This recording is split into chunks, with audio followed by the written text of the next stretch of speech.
Hello everyone! Kung ikaw ay wala pang SSS number, ikaw ay never, as in never pang kumuha o nag-apply ng SSS number sa SSS, eto ang paraan para makakuha ka ng SSS number online. Hindi na po kailangan pumunta sa mga SSS branch para makakuha ng SSS number dahil ngayon pwede na pong online. Pero manood ka po ng mabuti sa video na ito para kumpleto yung makuha mong detalye at hindi ka magka-problema sa pagkuha ng iyong SSS number.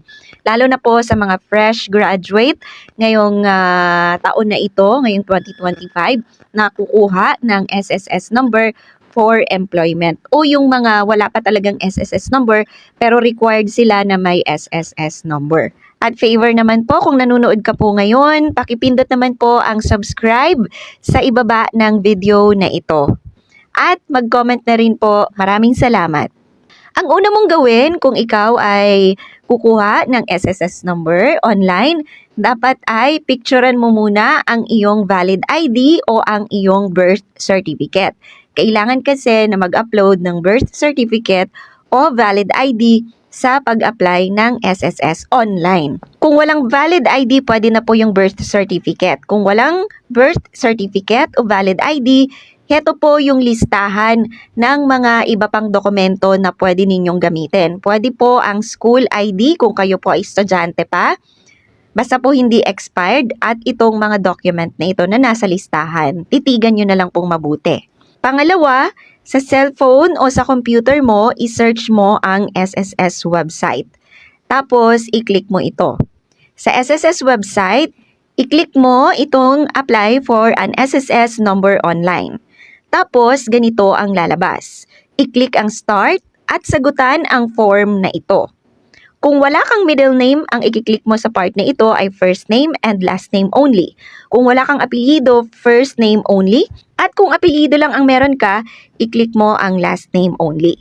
Yung may asterisk o star na pula lamang ang required na sagutan sa mga form na ito. Kapag nailagay na po lahat ng personal information, i-click po ang I'm not a robot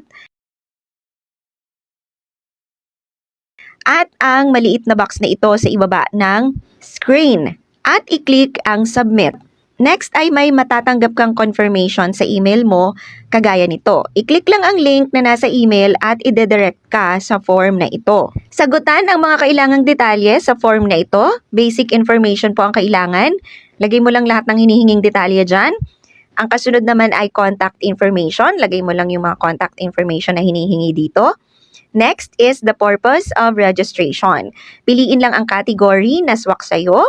Bakit ka ba kumuha ng SSS number? Kadalasan naman ay for employment. Kaya kung para sa trabaho, gagamitin ay ilagay ang for employment o piliin yung for employment. Hindi ko na po dinidetalye yung pagsagot ng form. Basta basahin nyo lang pong mabuti yung mga nakasulat sa sasagutan na form para makuha nyo kung ano yung mga dapat isagot.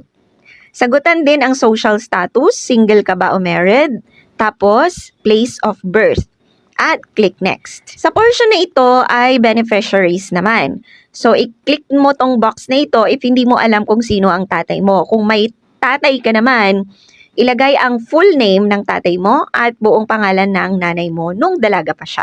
Tapos, ilagay din ang pangalan ng asawa at mga anak mo if married ka. So, dito sa beneficiaries, ilalagay mo lahat ng possible na beneficiaries na gusto mong ilagay sa iyong SSS account. Then, click next. Kasunod ay magta-type ka ng gusto mong user ID o username para magkaroon ka ng SSS online account. Dapat walang special characters o space sa username na ilalagay mo. Tandaan mo yung username na ilalagay mo dito dahil yan ang gagamitin mo later sa paggawa ng My SSS online account. Kasi kapag meron na tayong SSS number, pwede na tayong gumawa ng online account sa SSS para ma-monitor mo yung mga hulog mo, yung mga benefits mo at iba pa.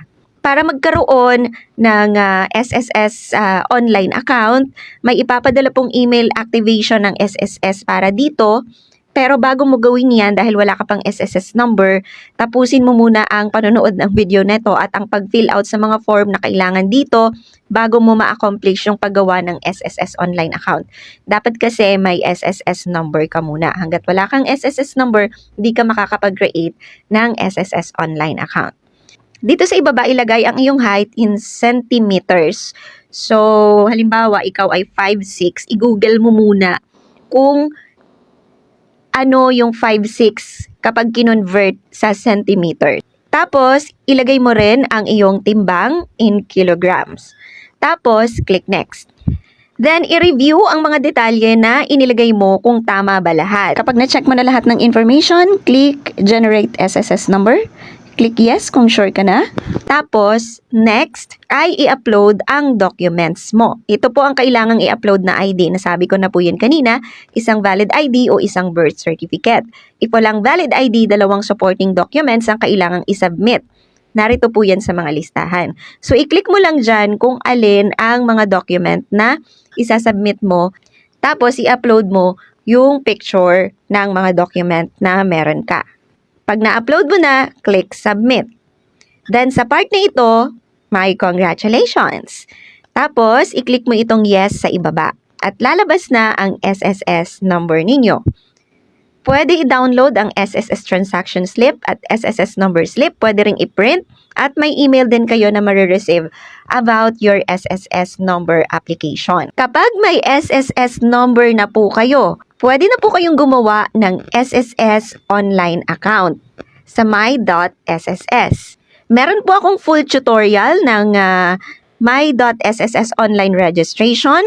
Panoorin nyo po at ilalagay ko po sa description ng video na ito ang link niyan. I-click lang yung more sa baba ng video na ito para makita mo yung mga link ng mga SSS video tutorials ko.